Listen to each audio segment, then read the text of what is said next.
Europe 1 Soir. 19h, 21h, Pierre de Villeneuve. Première partie d'Europe 1 Soir avec dans un instant Antonin André et Georges Fenech. Mais d'abord écoutons le président de la République lors de ces célébrations de ce D-Day. Nous sommes tous aujourd'hui des enfants du débarquement. Face au retour de la guerre sur notre continent, face à la remise en cause de tous ceux pourquoi ils se sont battus, face à ceux qui prétendent changer les frontières par la force ou réécrire l'histoire, soyons dignes de ceux qui débarquèrent ici. Votre présence ici en ce jour, Monsieur le Président d'Ukraine, dit tout cela.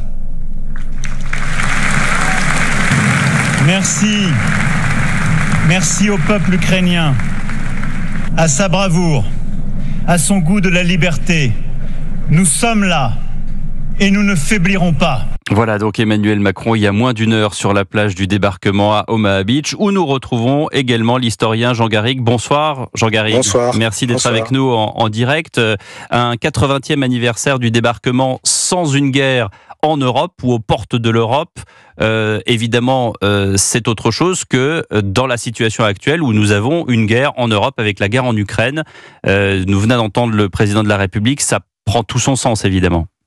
Oui, la question de l'Ukraine a été au cœur du discours d'Emmanuel Macron et l'arrivée déjà du président Zelensky qui a été extrêmement applaudi, salué par tous les autres chefs de gouvernement et chefs d'État.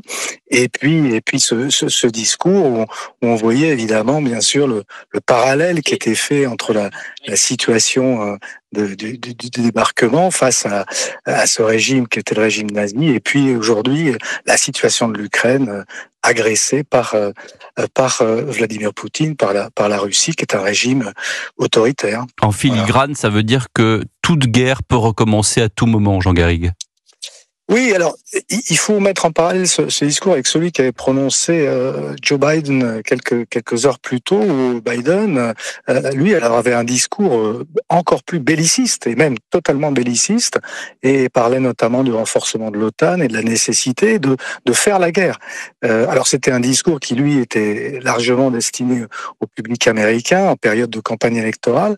Mais la grosse différence avec celui d'Emmanuel Macron, c'est qu'Emmanuel Macron, lui, a au contraire souligné l'urgence de consolider l'Europe pour justement faire prévaloir les valeurs de liberté, droits de l'homme, enfin qui sont des. Oui, il y a le message politique en vue des européennes aussi, bien évidemment. Exactement. Voilà, on était sur deux plans très différents. L'un qui est en campagne présidentielle aux États-Unis et l'autre qui manifestement a voulu quand même imprégner sa marque à la campagne pour les européennes. Jean Garrigue, on a vu tous ces vétérans, c'est très très émouvant recevoir la Légion d'honneur. Est-ce que on transmet suffisamment? Est-ce que ces vétérans-là, qui ont vécu un moment de l'histoire comme personne, est-ce que les jeunes générations sont, j'allais dire, suffisamment au courant de l'ampleur de ce qui s'est passé en 1944 ?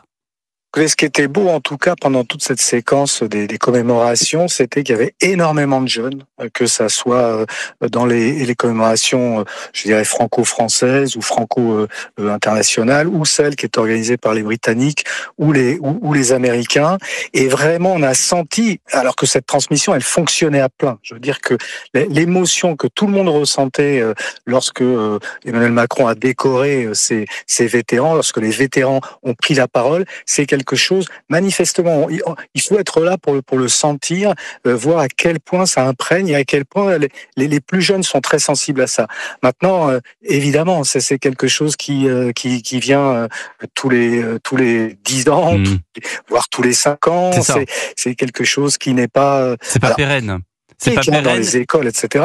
Mais bon, on est là encore dans quelque chose qui, et vous avez raison de le souligner, est fondamental. Cette transmission-là, faire comprendre pourquoi ces jeunes-là se sont battus il y a 80 ans pour défendre des valeurs. Hein. C'était essentiellement ça, des valeurs, le droit de l'homme, la démocratie.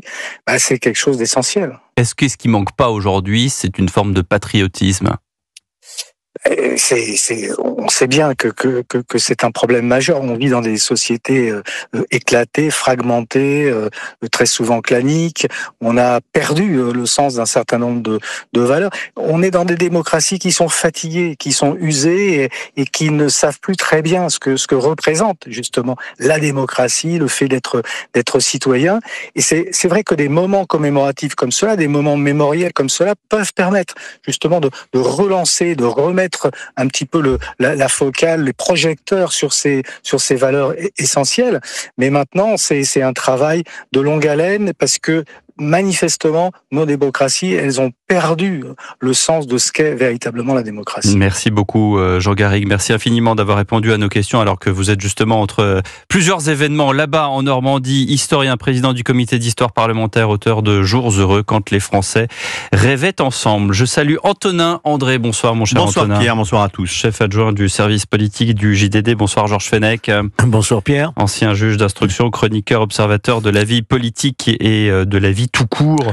Aujourd'hui, on a vu ces vétérans essayer de transmettre par leur histoire, on le disait à l'instant avec Jean Garrigue, quelque chose qui est difficile à transmettre parce qu'évidemment le jeune lambda, et on en a peut-être sous les yeux nous, j'allais dire quotidiennement, regarde plutôt les écrans. Alors je suis pas en train de minimiser l'intelligence de nos jeunes, mais le patriotisme, est-ce que c'est pas une forme de, j'allais dire, de garde-fou contre le totalitarisme, Georges Fenech? Absolument, vous avez raison, Pierre. Grande cérémonie. Quand on pense à ces vétérans dont aucun, probablement, ne sera présent lorsqu'on fêtera à nouveau une commémoration en 4, c'est-à-dire 2034, ils ne seront plus là. Donc, c'est les derniers survivants. C'est extrêmement émouvant, mais j'ajoute par rapport à ce qu'a dit Jean Garrigue, il y avait quand même cette grande absente qui était la Russie, l'URSS, qui n'était pas là. Il faut se rappeler que, je crois que tous les historiens s'accordent pour dire qu'il n'y aurait pas pu y avoir de débarquement en Normandie s'il n'y avait pas eu l'armée soviétique à l'Est. Voilà, donc ça, si vous voulez, c'est quelque chose qui m'a frappé, effectivement. 21 millions de morts, tout de même, l'Empire soviétique. Mais qu'est-ce qu'il aurait fallu faire, Georges Fenech? Parce que je sens quelque chose Il était exclu d'inviter Poutine. Mais exclu. Mais alors on aurait invité qui? En plus, il fait l'objet d'un mandat d'arrêt européen, et sur le territoire français, les mandats d'arrêt. Mais vous auriez voulu une présence russe? Il aurait fallu, d'ailleurs, ça avait été imaginé un temps, il aurait fallu, d'une manière ou d'une autre, parce que l'Empire soviétique, c'était pas uniquement la Russie. D'ailleurs, Zelensky, l'Ukraine faisait partie de l'Empire. Mais il aurait fallu trouver peut-être une formule pour davantage associer ceux qui ont sacrifié leur vie aussi de ce côté du continent, même si dans les discours, il a été fait référence à un certain moment au sacrifice aussi du peuple soviétique. Il aurait fallu trouver une formule pour avoir une représentation d'une certaine manière. En aucun cas Poutine, bien entendu. Antonin André, vous suivez Georges Fenech sur ce point-là?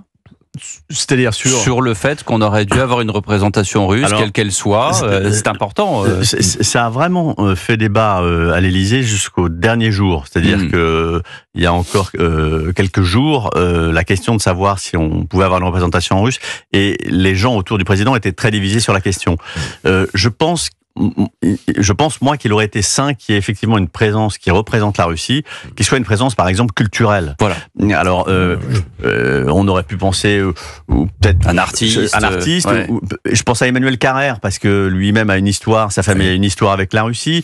Je pense à Fedorovski, éventuellement Vladimir Fedorovski. Enfin, il y a quand même il y a aussi la mise en valeur d'une culture russe qui aujourd'hui est un petit peu entachée par qui lutte contre Vladimir Poutine, et qui était quand même absente. Et je trouve que il aurait été bien qu'on envoie un message au peuple russe, en réalité, pas aux dirigeants russes. C'est ça.